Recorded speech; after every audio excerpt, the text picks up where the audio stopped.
ഓം നമോ ഭഗവതേ വാസുദേവായ. ശ്രീകൃഷ്ണ പരമാത്മനേ നമ. എല്ലാ ദൈവമക്കൾക്കും എൻ്റെ വിനീതമായ പ്രണാമം. എല്ലാവർക്കും ശാന്തിയും സമാധാനവും ഭഗവത് കൃപയും ഉണ്ടാകണമെന്ന് പ്രാർത്ഥിക്കുന്നു. ഓം ലോകാ സമസ്ത സുഖിനോ ഭവന്തു. മക്കളെ, നമ്മൾ നാരായണീയം ദശകം 76 ഉദ്ധവദൂത്. ഉദ്ധവരെ ഭഗവാൻ അമ്പാടിലേക്ക് അയച്ചു ദൂതനായിട്ട്. അവിടുത്തെ വിവരങ്ങളൊക്കെ അറിയാനും അച്ഛനെയും അമ്മയൊക്കെ ആശ്വസിപ്പിക്കാനും ആണ്. ഗോപസ്ത്രീകളെ ആശ്വസിപ്പിക്കാൻ തന്നെയാണ് ഭഗവാൻ വിട്ടേക്കുന്നത്. പക്ഷേ പിള്ളേർക്കത് അറിയത്തില്ല. അപ്പോൾ ഈ ഗോപസ്ത്രീകൾ നേരം വെളുത്ത് നോക്കിയപ്പോൾ, പുറമേ നോക്കിയപ്പോൾ ഒരു രഥം, നല്ല സുന്ദരമായ രഥം വന്ന് കിടക്കുന്നു. അപ്പോൾ കൃഷ്ണൻ വന്നു എന്ന് തിരക്കി. അപ്പോൾ എല്ലാ ജോലികളും, രാവിലെയുള്ള എല്ലാ ജോലികളും അവിടെ ഇട്ടിട്ട് അവിടേക്ക് ഓടി എത്തുക ചെയ്യുന്നത്. ഭഗവാനുള്ള സ്നേഹവും ഭക്തിയും അത്രത്തോളം അവർക്കുണ്ട്. ജോലികളെല്ലാം കളഞ്ഞിട്ട് എല്ലാം നിർത്തി വെച്ചിട്ട് എല്ലാവരും ഓടി അവിടേക്ക് ചെന്നു. അപ്പോൾ എന്താ, ഓടിയെത്തി ഗോപസുന്ദരിമാർ ഭഗവാനോടുള്ള എന്താ ഈശ്വരൻ്റെ ഒരു വേഷഭൂഷം, ഒരു ഊഹം അവർക്കറിയാം. അപ്പോൾ നോക്കിയപ്പോൾ എന്തോ ശോഭിക്കുന്ന വേഷഭൂഷാദികളാണ് ഉദ്ധവരും ഇട്ടേക്കുന്നത്. അപ്പോൾ ഭഗവാന്റെ ലീലാവിലാസങ്ങളെപ്പറ്റി നല്ലവണ്ണം ഓർത്ത് ഈ ഗോപസ്ത്രീകൾ ഭഗവാന്റെ ഒരു രൂപത്തിൽ തന്നെയാണ് ഈ വേഷം, ശരീരത്തിൽ ഇട്ടേക്കുന്ന വസ്ത്രങ്ങളൊക്കെ ഉദ്ധവരുടെ. അപ്പോൾ പെട്ടെന്ന് തന്നെ അപ്പോൾ ഭഗവാന്റെ അവിടെ മുമ്പ് നിന്നപ്പോൾ ലീലാവിലാസങ്ങളെപ്പറ്റി നല്ലവണ്ണം ഈ ഗോപസ്ത്രീകൾ ഓർത്തോർത്ത് രുഗ്ധകണ്ഠനായി തീർന്നു. അപ്പോൾ ഭഗവാൻ ഒന്നും കൂടെ അങ്ങോട്ട് ചിന്തിച്ച് അവർക്ക് വിഷമമായി. കാരണം ഇവരെ അന്വേഷിക്കാനല്ലല്ലോ ഭഗവാൻ പറഞ്ഞു വിട്ടത്, അച്ഛനെയും അമ്മയും ആശ്വസിപ്പിക്കാനാണ് എന്നൊരു വിചാരം അവർക്കുണ്ട്. എങ്കിലും അവർ പിന്നെ ആചാരവും ഉപചാരങ്ങളെല്ലാം താനെന്നും അന്യനെന്നുമുള്ള ഭാവങ്ങളൊക്കെ മറന്നിട്ട് തന്നെ ഉദ്ധവരോട് ഗൽഗത കണ്ഠത്തോടേ പറയുക. അവർക്ക് ഉള്ളത്തിൽ വിഷമമുണ്ട്. ഇവരെ തിരക്കാനോ ഇവരുടെ വിശേഷം അറിയാനോ ഒന്നും അല്ലല്ലോ ഭഗവാൻ പറഞ്ഞു വിട്ടത് കൃഷ്ണൻ. അച്ഛനെയും അമ്മയുടെയും വിശേഷങ്ങൾ അറിയാനായിരിക്കും എന്നുള്ള ചിന്ത അവർക്കുണ്ട്. അതുകൊണ്ട് ഒന്ന് മാറി അകൽച്ചയായിട്ട് നിന്നു ഉദ്ധവരോട്. എങ്കിലും താനെന്നും അന്യനെന്നുള്ള ആ ഒരു ഭാവം അങ്ങ് മറന്ന് ഒന്നായി നിന്നും കൊണ്ട് ഉദ്ധവരോട് ഗൽഗത കണ്ഠത്തോടെ പ്രയാസപ്പെട്ട് ചോദിക്കുന്നു. എന്താ ചോദിക്കുന്നത്? നമ്മളത് കഴിഞ്ഞ പ്രാവശ്യം വായിച്ചുകൊണ്ട് ശ്ലോകം ചൊല്ലണ്ട, അത് ഒന്നുകൂടെ ഓർമ്മിപ്പിക്കാനാണ് ഇപ്പം പറയുന്നത്. ഹേ ശ്രീമൻ, ആ ഉദ്ധവരോട് ഈ ഗോപസ്ത്രീകൾ ചോദിക്കുക. ഹേ ശ്രീമൻ, ഉദ്ധവരെ വിളിക്കുക. ആ ഗൽഗത കണ്ഠത്തോടെയാ പറയുന്നത്, കരഞ്ഞും കൊണ്ടാ പറയുന്നത്. പ്രയാസപ്പെട്ട് വാക്കുകൾ വരുന്നില്ല. കാരണം ഗൽഗതം ഉണ്ടായാൽ സംസാരിക്കുന്നത് പുറത്ത് വരത്തില്ലെങ്കിലും ഹേ ശ്രീമൻ, ആ നിർദ്ദയൻ മാതാപിതാക്കന്മാരെ സന്തോഷിപ്പിക്കാനല്ലേ അങ്ങയെ ഇങ്ങോട്ട് അയച്ചത്? കാരണം അവരുടെ മനസ്സിലിരിപ്പ് അച്ഛനും അമ്മയും ഇല്ലയോ, അവരോടുള്ള സന്തോഷം, അവരുടെ ആശ്വാസമൊക്കെ ആണല്ലോ വലുത്. അതുകൊണ്ട് ആണ് വിട്ടത്. പക്ഷേ ഇവരുടെ ഒരു വിചാരങ്ങൾ ഭഗവാന്റെ ഉണ്ടോ, ഇവരെ മറന്നോ, ഇതൊക്കെ അവരുടെ ഉള്ളിലിങ്ങനെ വിഷമം. അതുകൊണ്ട് സന്തോഷിപ്പിക്കുന്ന മാതാപിതാക്കന്മാരെ സന്തോഷിപ്പിക്കാനല്ലേ അങ്ങയെ ഇങ്ങോട്ട് അയച്ചത്? നാഗരി സുന്ദരിമാർക്ക് കണ്ണിലുണ്ണിയായി തീർന്നിരിക്കുന്ന അവൻ ഇപ്പോൾ എവിടെ? ഹാ കഷ്ടം, അവൻ ഞങ്ങളെ മറന്നോ? ഹേ പ്രാണനാഥ, അങ്ങനെ പറഞ്ഞുകൊണ്ട് ഉള്ളം കൊണ്ട് വിളിക്കുക, ഭഗവാനെ കൃഷ്ണ പ്രാണനാഥ. ആ ഉദ്ധവരോട് ഇത് പറയുകയും ചെയ്യുന്നു. അവരുടെ ഉള്ളത്തിൽ നിന്ന് വിണ്ടു പോകുന്നു വിഷമം, വേദന, ദുഃഖം. അത് അപ്പോൾ ഞങ്ങളെ കഷ്ടം, എവിടെ ആ നിർദ്ദയൻ, ദയയില്ലാത്തവൻ, അവൻ ഞങ്ങളെ മറന്നു. ഹേ പ്രാണനാഥ, അങ്ങ് ഞങ്ങളെ രക്ഷിക്കണേ. എന്നുവെച്ചാൽ അത്ര ഉള്ളത്തിൽ പിടച്ചിലുണ്ടെങ്കിൽ പിന്നെ രക്ഷിക്കാൻ ഭഗവാനെ കൊണ്ടേ പറ്റൂ. അത്രമാത്രം വല്ലാത്തൊരവസ്ഥയാണ് ആ സ്ത്രീകൾക്ക്. ഭഗവാനെ കാണുന്നവരെ ഇനി അത് തന്നെയാണ് അവരുടെ മനസ്സിൻ്റെ വിഷമം. അതുകൊണ്ട് ഹേ പ്രാണനാഥ, ഞങ്ങളെ രക്ഷിക്കണേ.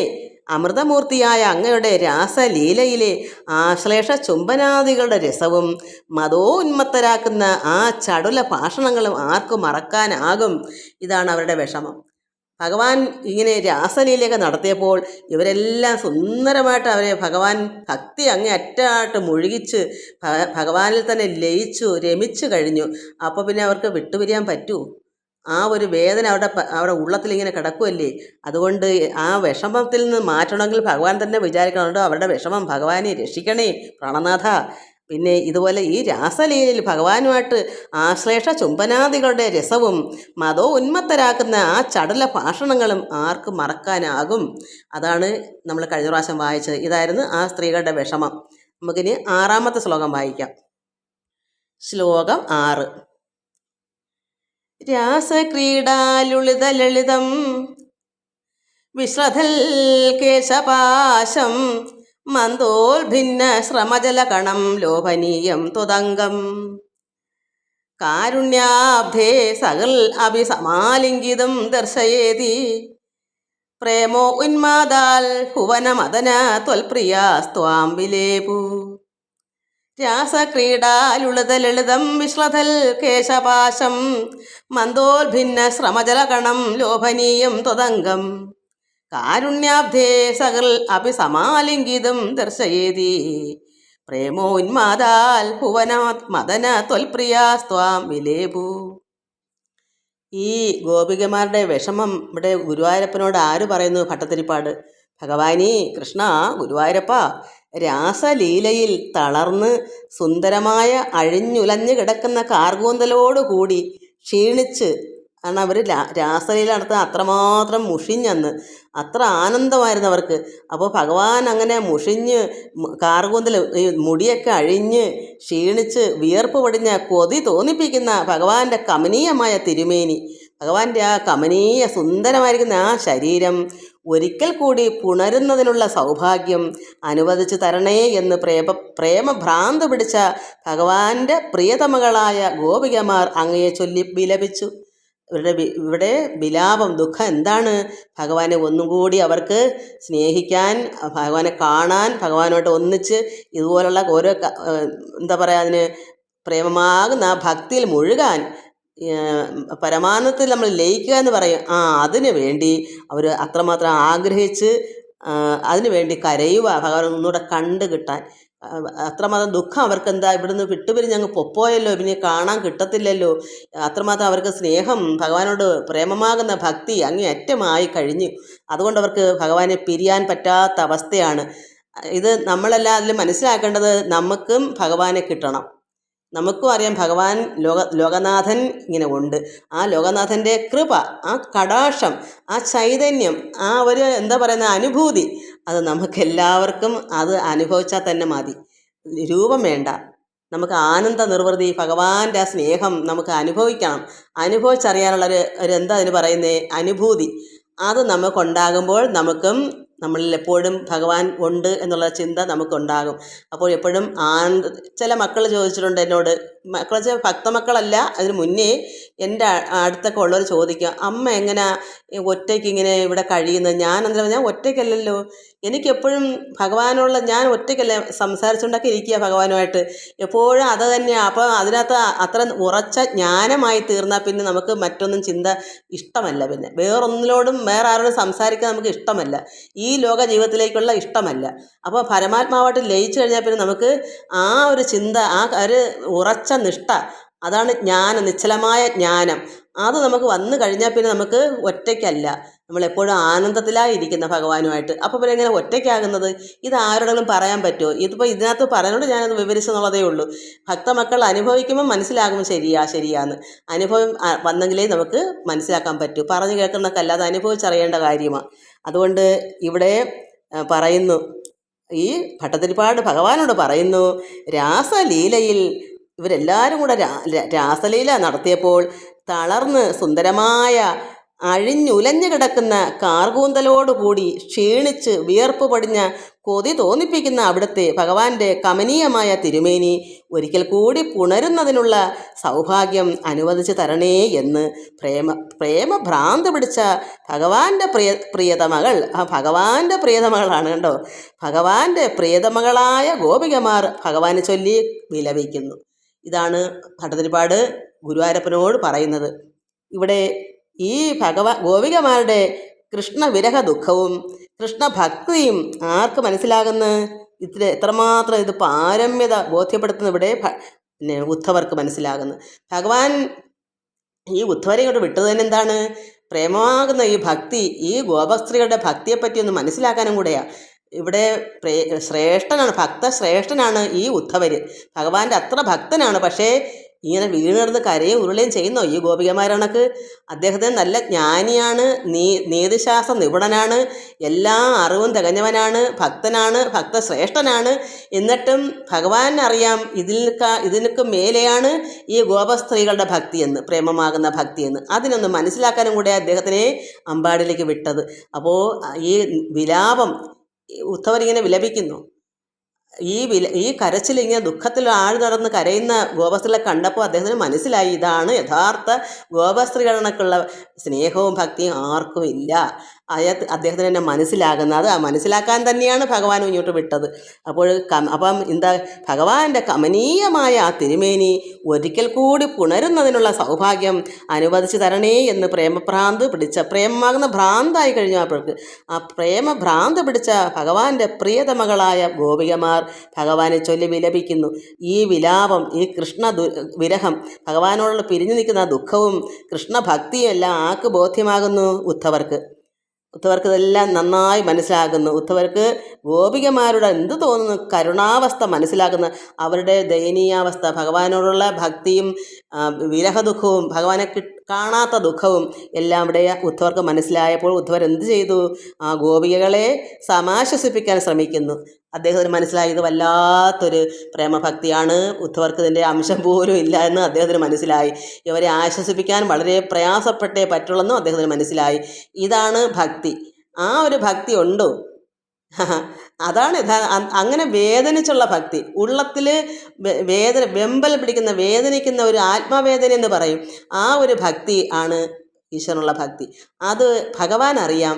ഈ കൃഷ്ണഭക്തർ ഈ എന്താ പറയുക, ഗോപികമാരുടെ കൃഷ്ണഭക്തി അങ്ങനെയാണെന്ന് അത് ഉദ്ധവർക്കൊരു ബോധ്യപ്പെടുത്തലും കൂടെയാണ്.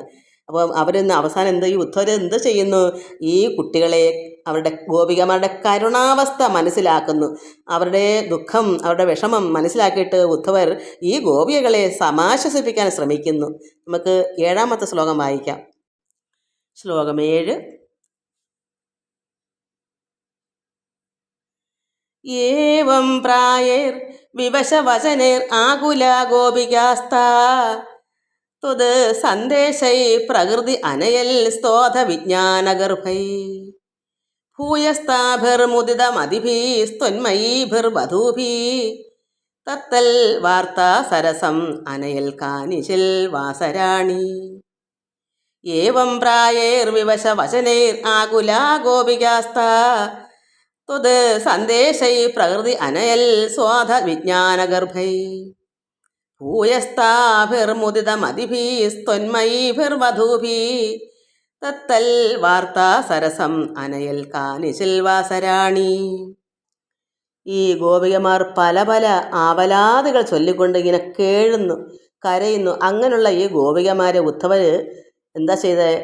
അങ്ങയുടെ ജ്ഞാനനിർഭരങ്ങളായ സന്ദേശവാക്യങ്ങൾ പറഞ്ഞുകൊണ്ട് അവരുടെ മാനസം തണുപ്പിച്ചു തുടങ്ങി. അത്രമാത്രം ദുഃഖം ഈ കുട്ടികൾക്ക് ഉണ്ടത് മനസ്സിലാകുന്ന ഉദ്ധവർ ഇത് കണ്ടപ്പോഴാണ് ഇങ്ങനെയാണ് ഭക്തിപ്രേമമെന്ന്. അപ്പോൾ അത് മനസ്സിലാക്കി അവരുടെ ഒരു രക്ഷയുമില്ല എന്ന് കണ്ടപ്പോൾ ഉദ്ധവർ പല പല ഒരുപാട് കാര്യങ്ങൾ കൃഷ്ണനെ പറ്റി പല ദുഃഖങ്ങളും പറഞ്ഞാൽ അവർ കരയുന്നത്. ആ വേവലാതി പിടിച്ചുള്ള ആ വിലാപം സഹിക്കവയ്യാതെ ഈ ഉദ്ധവർ എന്ത് ചെയ്തു? ഭഗവാന്റെ തന്നെ ജ്ഞാനനിർഭരങ്ങളായ ഈ ഉദ്ധവർ നല്ല ജ്ഞാനിയാണ്. നല്ല നല്ല കാര്യങ്ങൾ പറഞ്ഞു കൊടുക്കാൻ അദ്ദേഹത്തിന് കഴിവുണ്ട്. ഈ ഗോപികമാർക്ക് അതില്ലല്ലോ. അവർക്ക് എന്തെങ്കിലും പറഞ്ഞ് കിട്ടാൻ ഭഗവാന്റെ എന്തെങ്കിലും ഭഗവാനുള്ള കാര്യങ്ങൾ എന്തെങ്കിലും കേട്ടാലേ അവർക്ക് ആശ്വാസം ഉണ്ടാവും. അത് ഉദ്ധവർക്ക് മനസ്സിലായി. നീതിശാസ്ത്ര നിപുണനല്ലേ അദ്ദേഹം. എന്ത് ചെയ്തു? ഭഗവാന്റെ ഓരോ ജ്ഞാനനിർഭരങ്ങളായ സന്ദേശവാക്യങ്ങൾ ഭഗവാൻ പറഞ്ഞു വിട്ടിട്ടുണ്ട് ഇവരെ ആശ്വസിപ്പിക്കണമെന്ന്. ഭഗവാൻ ഒന്നാമത്തെ കാര്യം അച്ഛനെയും അമ്മയും അല്ല കൂടുതലും ഈ കുട്ടികൾ, കാരണം അവർ കുഞ്ഞുങ്ങളല്ലേ, ഭഗവാനോടൊത്ത് നിന്ന് കളിക്കുന്ന കുട്ടികളല്ലേ, അവർക്ക് മുതിർന്നവരുടെ കണക്ക് അല്ലല്ലോ. അപ്പം വിട്ടുപിരിഞ്ഞ് എല്ലാവരും ഒന്നുപോലല്ലേ ഭഗവാനെ വിചാരിച്ചിരിക്കുന്നത്. അപ്പോൾ ആ ദുഃഖം സഹിക്കാൻ പറ്റുന്നത് ഭഗവാനും ഉണ്ട് ആ ദുഃഖം ഇവരെ പിരിഞ്ഞതിൽ. പക്ഷേ ഭഗവാനല്ലേ, കാര്യസാധ്യത എന്താ വന്നുവെച്ചാൽ അത് നടത്തണ്ടേ. അതുകൊണ്ട് എല്ലാം ഭഗവാൻ അറിയാം. പക്ഷേ ഈ ദുഃഖം ഇങ്ങനെ ആകും. അതുകൊണ്ടാണ് ഉദ്ധവരെ ആശ്വസിപ്പിക്കാൻ അദ്ദേഹത്തിനെ വിട്ടേ പറ്റൂ. അദ്ദേഹം എല്ലാം കൊണ്ടും സന്ദേശങ്ങൾ പറയാൻ മിടുക്കനാ, നല്ല ജ്ഞാനിയാണ്. എല്ലാ വിദ്യകളും അറിയാവുന്ന ആളാണ്, എല്ലാ പണ്ഡിതനാ. അപ്പോൾ അദ്ദേഹത്തെ തന്നെ വിടുന്ന എന്താ, ആർക്കും ആശ്വാസം പകരാൻ അദ്ദേഹത്തിന് കഴിവുണ്ടെന്നറിയാം. അതുകൊണ്ട് ജ്ഞാനനിർഭരങ്ങളായ ഭഗവാന്റെ ഓരോരോ സന്ദേശവാക്യങ്ങൾ പറഞ്ഞുകൊണ്ട് അവരുടെ മനസ്സിനെ തണുപ്പിച്ചു. ഈ കുട്ടികളെ അവരുടെ മനസ്സിലെ ദുഃഖം ഓരോ ദിവസങ്ങളും കഴിഞ്ഞ് വരും പറഞ്ഞ് ആശ്വാസം കൊടുത്തു. അവരെ സന്തുഷ്ട ചിത്തരാക്കിയിട്ട് അവരോടുകൂടി ഗോകുലത്തിൽ കുറച്ച് ദിവസം ഭഗവാന്റെ കാര്യങ്ങൾ പറഞ്ഞുകൊണ്ട് താമസിച്ചു. കാരണം അവിടെ തന്നെ കുറേ നാൾ ഗോകുലത്തിൽ തന്നെ കഴിഞ്ഞ് ഈ ഈ ഉദ്ധവർ. കാരണം ഈ കുട്ടികൾക്ക് അത്രമാത്രം വിഷമമുണ്ടത്. പതുക്കെ ആശ്വാസങ്ങൾ കൊടുത്ത് അവരുടെ ഉള്ളിൽ നിന്ന് വേദന മാറ്റില്ലേ, അവർക്ക് എന്തെങ്കിലും വിഷമം വന്നു പോകത്തില്ലേ? ഇങ്ങനെയല്ലേ ഓരോ കുട്ടികൾക്ക് ഭ്രമം വന്ന് ഭ്രാന്തായി മാറത്തില്ലേ? അറിയാൻ പറ്റുമോ? ഭക്തി മുഴുത്ത് പ്രേമഭ്രാന്ത്. കാരണം ആശ്വസിപ്പിക്കാൻ ഒരു ഗുരുവില്ലാതെ ഇളകിപ്പോവും. അതിനാൽ ഗുരുക്കന്മാർ വേണമെന്ന് പറയുന്നത് അതിനാണ്. അവരെ അപ്പോൾ ആശ്വാസം കൊണ്ട് തണുപ്പിക്കും.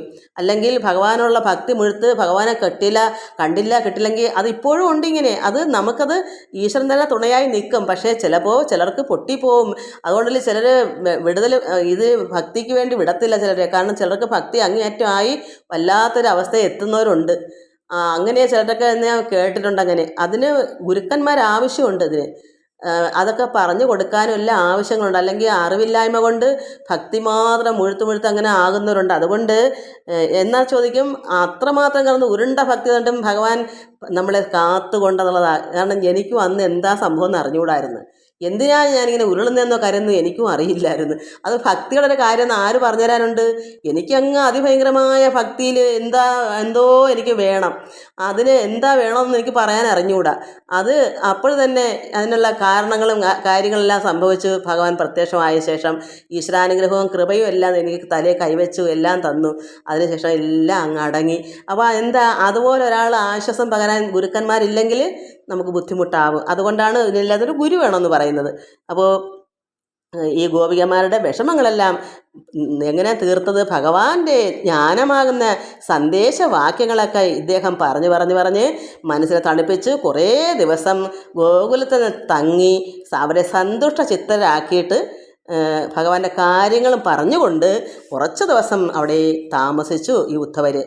നമുക്ക് 8ാമത്തെ ശ്ലോകം അടുത്ത ദിവസം വായിക്കാം. എല്ലാവർക്കും നമസ്കാരം. സർവത്ര ഗോവിന്ദ നാമ സങ്കീർത്തനം. ഗോവിന്ദ ഗോവിന്ദ.